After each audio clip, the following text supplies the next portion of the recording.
Olá pessoal, estamos aqui novamente no Sexto Sentido, onde você vê o invisível, escuta o inaudível e acessa o impossível. E falando em acessar o impossível, Mari, estamos aqui com a pesquisadora Sônia Rinaldi.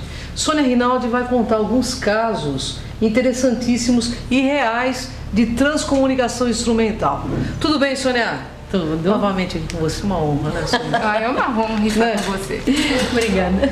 Eu gostaria que você contasse para os nossos internautas alguns casos que marcaram bastante. Eu sei que você tem uma trajetória de muitos anos, mas alguns casos que marcaram bastante essa trajetória toda. Então, primeiro a gente precisa lembrar, quem esteja nos vendo, que transcomunicação trata-se de gravação entre o nosso plano dimensional e outros planos dimensionais. No caso, assim, a gente já nesses 20, quase 30 anos tivemos casos assim muito interessantes. De imagem é um pouco mais difícil de comentar, porque aparições é difícil de descrever e tal, então eu vou contar uns casos de áudio. Tá? Claro, claro. Então, por exemplo, quando eu estava fazendo a minha dissertação de mestrado, uma das pessoas que eu convidei para fazer parte da pesquisa foi uma mãe que perdeu uma menininha. Essa mãe se chama Cristina, ela é de Curitiba, e ela tinha meio que recém perdido a Amanda, com 3 aninhos de idade, né? Foi uma perda de filho é sempre uma catástrofe absoluta. Mas a da Amanda, por ser muito novinha, realmente eu tenho a impressão que dentre a perda de filho, dessa questão, eu acho que quanto mais nova é a criança, é mais doloroso, né? É doloroso sempre, mas eu acho que quando é assim muito novinha, deve bater todas as dúvidas que batem em outros pais, mas também a sensação de muito desamparo da criança, porque se, por exemplo, é um rapaz de 18 ou 20 anos tal, não vai haver esse desespero do desamparo, né? Vai ter o desespero em outros sentidos, mas de uma criança é muito complicado. Então a Cris ficou literalmente desesperada com a partida da Amanda, ainda mais que foi assim por um motivo sem motivo. Sabe aquela coisa assim, uma semana antes a criança não tinha nada. Nossa. Brincava, feliz, tal. Ela teve alguma coisa que se parecia com um resfriado, foi hospitalizada. 5, 6 dias depois tinha falecido. Nossa. Então é uma coisa assim que desestrutura a família toda. E a Cris me procurou, literalmente desesperada. Eu aproveitei para colocar o caso dela na dissertação, a pesquisa. Ela veio de Curitiba para cá, veio com a senhora mãe dela e com um irmão aqui no nosso laboratório para a gente fazer uma gravação e falar com a Amanda. Nós só fizemos gravação de voz, não fizemos de imagem naquele dia. E, para nossa surpresa, entraram 327 respostas da menina. Nossa. Uma graça. A criança parece que tem o dom assim de sair falando sem restrição nem nada. Então, entre as muitas coisas que a Amanda falou, que a identificou e tudo, teve uma coisa interessante. Que ela disse, a Amanda, a menina, disse que ela iria voltar, mas antes iria algum irmão. E o irmão, naquele dia, por acaso, estava ali com ela. O irmão que viria na frente dela. E que depois ela viria também. Essa foi uma das coisas que foi falado. Passado uns 3, 4 meses, a Cris engravida. Então, ficamos na dúvida. Opa, será que vai ser menino? Né? Claro que era uma torcida, né? E fomos acompanhando e a Cris foi dando notícias. Claro que não deu outra. Nasceu um menino, se chama Arthur. Ele deve estar agora com 5, 6 meses. O que dá para a Cris a esperança de que a querida Amandinha vá voltar também. Porque acertou uma coisa, então provavelmente a Amanda volta em alguma gravidez que ainda ela nem está pensando também, como não estava pensando nada nessa gravidez do menino. Então é um caso interessante porque ficou comprovado, nós tivemos a informação muito antes ela não tinha ideia de ter filho logo, ela estava totalmente passada e nasceu o garoto. Olha só. Então é um caso de reencarnação, praticamente comprovado entre aspas, né? Porque a menina falou e aconteceu. Quer dizer,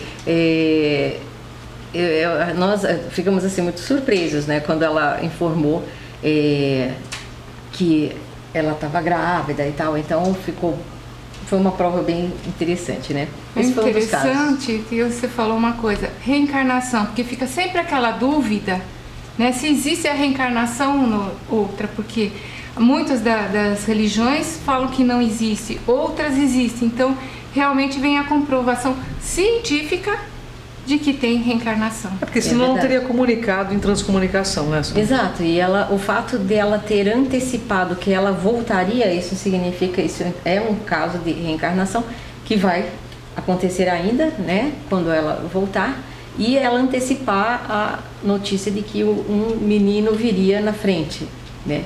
Então, quando a Cris engravidar e considerando a hipótese de que será uma menina, eu acho que poderemos até buscar fazer algum estudo dessa nova criança e com algum trejeito, coisas da Amanda, coisas que ela gostava, enfim. Como é relativamente recente de tempo, né? Eu acho que vai estar fazendo, sei lá, por volta de 5, 6 anos, entre a Amanda ter partido e ela ter voltado. Eu acho que ela trará evidências fortes. Acho que valerá um estudo. Mas tem uma história que eu quero muito que você conte para o nosso internauta, que é a história sobre um suicídio que aconteceu. Involuntário ou não, a Sônia Reinaldi tem uma história interessante.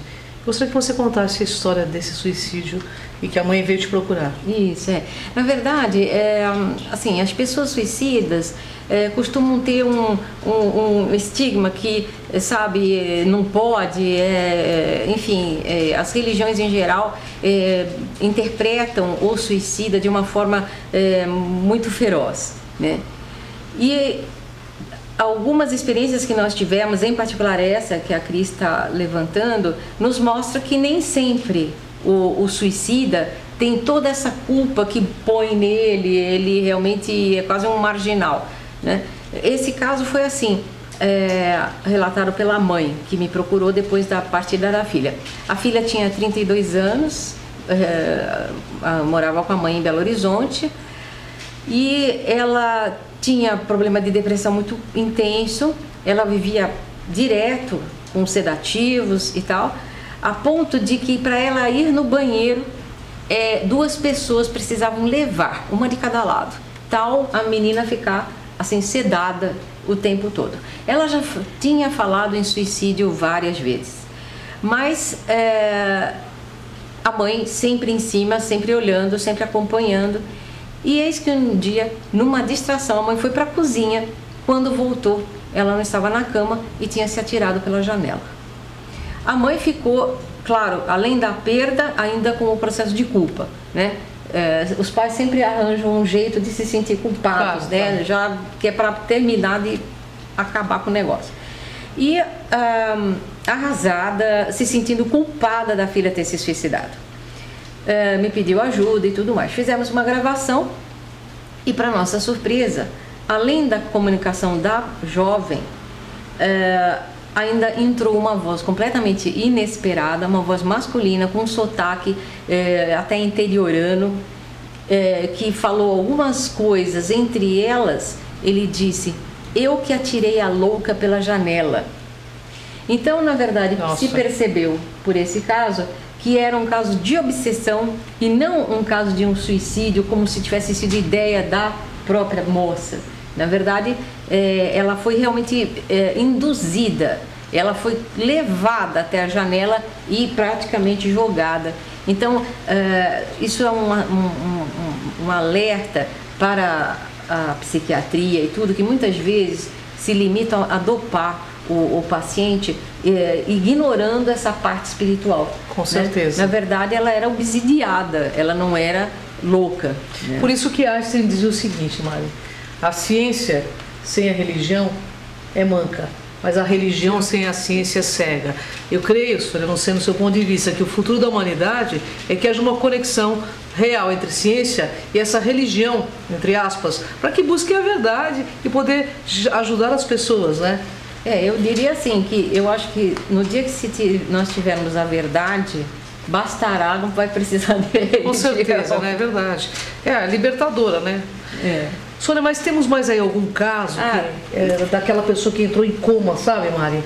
Eu acho que vai ser bem interessante você contar, porque as pessoas que entram em coma conseguem se transcomunicar com Sônia Rinaldi, né? Na verdade a gente fez uma pesquisa até para ver se isso era possível, né?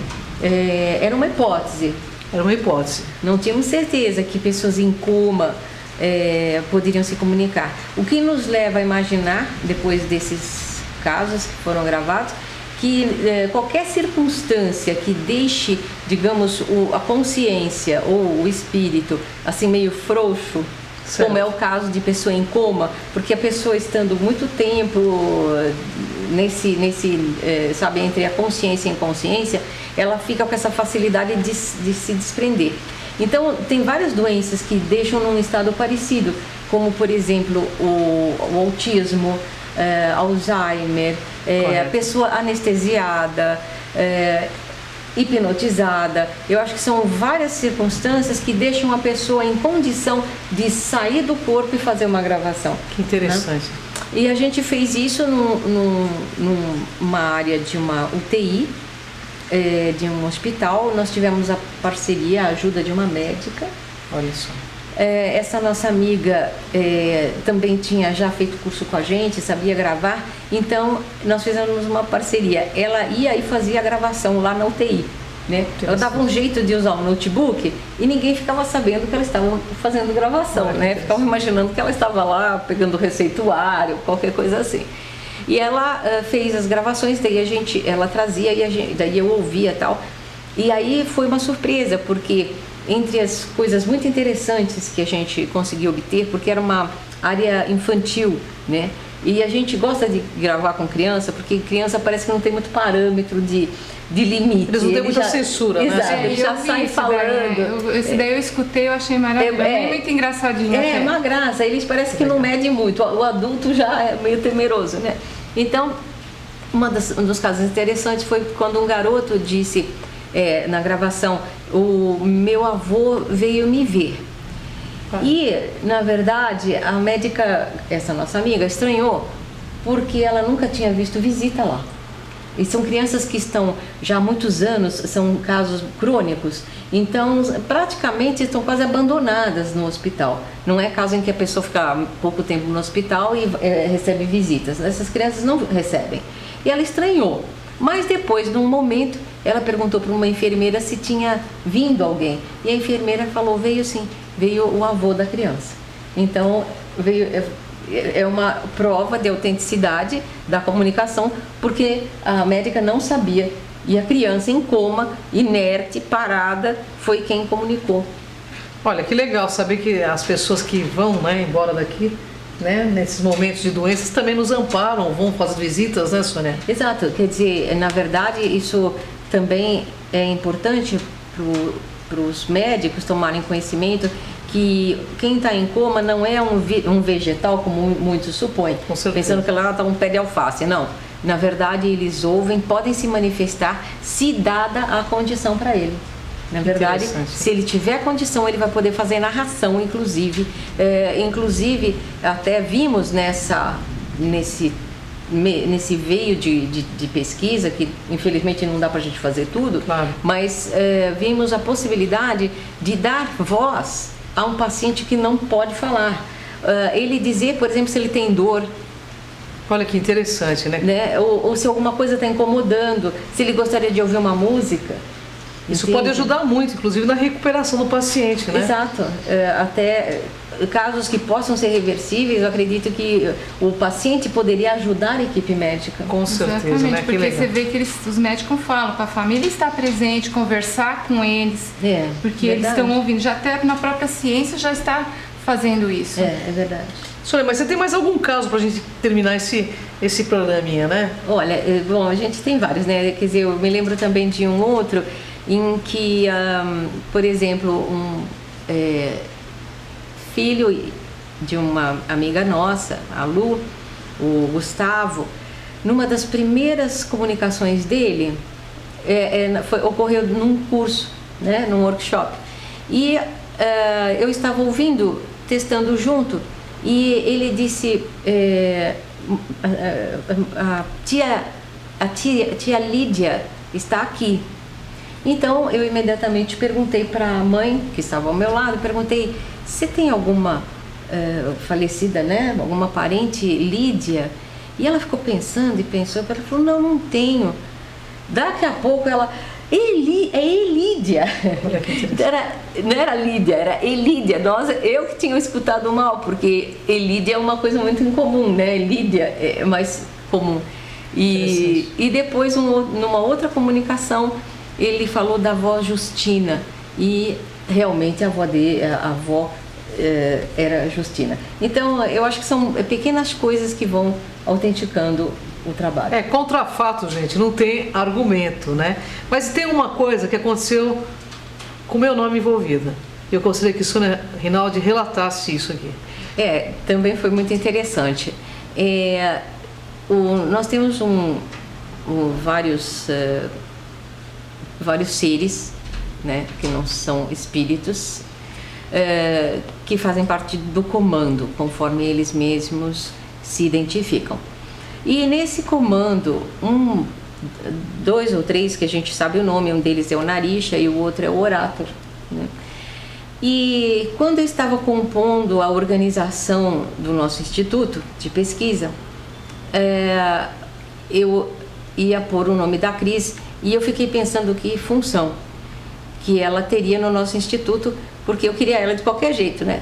Para fazer qualquer coisa, mas tinha que estar junto. Ela faz parte. E daí, numa gravação, foi dito que ela faria a parte de mídia. Mas isso foi há uns 2 ou 3 anos. 3 anos atrás. Quando nunca na cabeça dela, ela se imaginou trabalhando na mídia, ou na imprensa, ou fazendo televisão, ou fazendo programa, nada. Você lidava, ela tem uma empresa e era o trabalho dela. Nunca que ela imaginou que ela faria alguma coisa. E hoje ela está nos 4 programas, pelo menos. 4 programas de TV. 4 programas. E vamos aí para o quinto, bombando, para o quinto elemento também. Exato. E, por sinal, bombando a toda, né? Então, ela está fazendo muito sucesso. E eu penso que, claro, em parte é pela competência, que isso nós sabemos. E em parte porque os nossos amigos, que são amigos comuns, né? Os nossos amigos extraterrestres, têm metas que ficam claras quando a gente observa essa caminhada dela muito rápida e fazendo muito sucesso.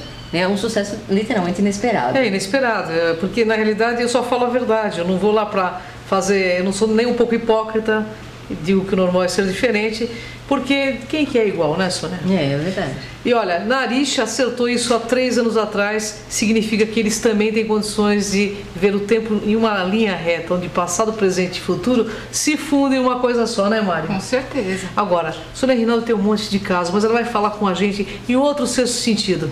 Gente, falando em sexto sentido, essa mulher é o próprio sexto sentido, né, Mari? Com certeza. Né? Até lá, gente, vamos lá. Suave bater de asas.